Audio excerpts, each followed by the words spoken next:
Hi there, welcome to today's class. And in today's class, we will discuss operations on integers and floats. And if you recall, we looked at data types in our last class, and we looked at the integer data type, we looked at float data type, and then we also looked at the string data type. But in today's class, we will look at the operations you can carry out on integers and also on floats. So let's start. So we're going to be looking at integers, and then we'll look at operations that we can carry out on integers. Clearly, we can carry out basic operations like addition here. Yeah, so you have a variable a of type integer because you have a whole number assigned to it, and you also have a whole number 3 assigned to b, so that makes b a variable of type integer. And then you can add the value stored in A and then add it to the value stored in B, and then the result is assigned to result, and then you can print that result out here. So I'll go to my Google Collaborate and demonstrate this one. Yeah, so how do you do that now? You go to your drive, and then you go to your drive, you click on this, and then you would find a Google Collaborate. If you cannot find it, connect, and then you try to search and install here. But I've done that earlier. Yeah, so I click on this, and then I click on my Google Collaborate, and then it comes up. So it might take a while, and there you go. And you can rename it. You can rename your file. Yeah, just say operations on integers and floats. Yeah, so the first we would consider, I hope it's taking this one. Okay, is it too long? Okay, let me enter. Okay, so the first is we're going to assign 6 to this. Then we'll also have a variable b assigned 7, and then I have the answer to this. So the answer is also a variable of type integer, so it becomes 6 plus 7, and then we can print our answer here.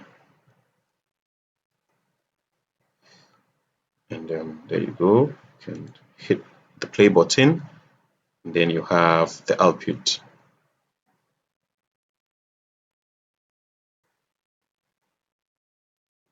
So you see that's 13, and then you can also format this using the F. So we'll talk about this at some point. The answer is,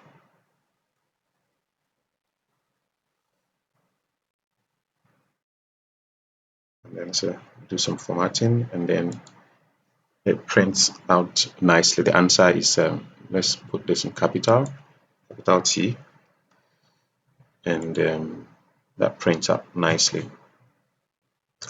Yeah, so we can do addition. We can also do some subtraction. So let's put it on a cell here, and then we can say, so these are operations we can carry out on integers. And then the answer is, we can do some subtraction here, and that gives -1. We can also multiply, do some multiplication, and then we can also do that in another cell, and then multiply, and that would give me our output 42. And of course, you can also divide. You can also divide.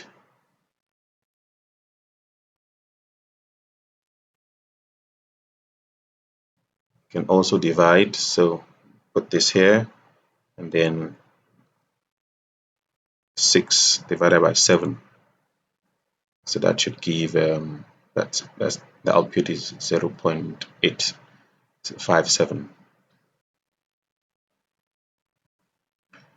And then you can also divide. So we have two divisions. The first is the normal division. The second is the floor division. So this takes out the decimal. So imagine we have A and B. So we have A to be 10, and then B to be 7, and then if I say 10 divided by 7, this should give so this should give 1.4. This is the normal division, but if I use the other one, which is the floor, this will take out the decimal part of this, and you can see that gives only 1. So what the normal division would give a decimal number, the floor division would chop off the decimal part.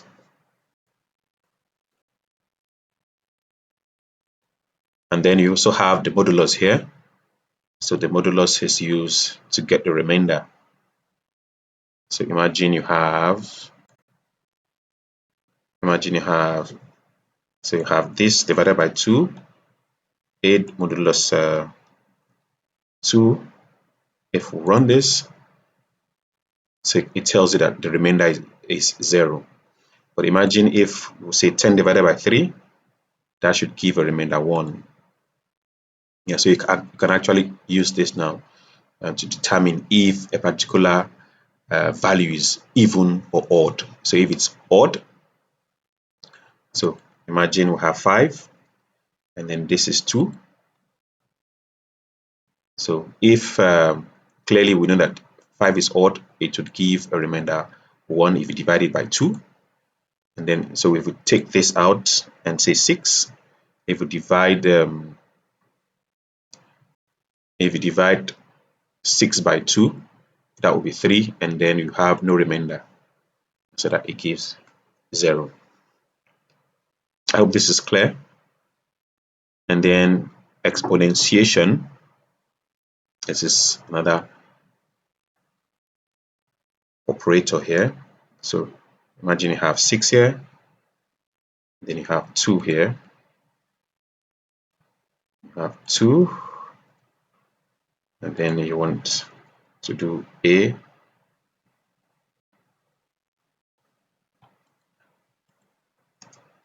exponential B.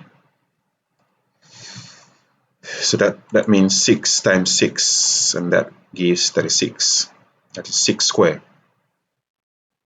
You want to do 6 cube, and then that will give 6 times 6 times 6, and that gives 216. Yeah, so the same operation can also be carried out on float. So I leave this as an exercise. Look through the float, implement this in your Google Collaborate. So in addition, you can also add two numbers. Yeah, so A and B, and here A is assigned a float, and then you also have another float here assigned to B, and then you can add, and then you would have 8.7. Then you can also divide. You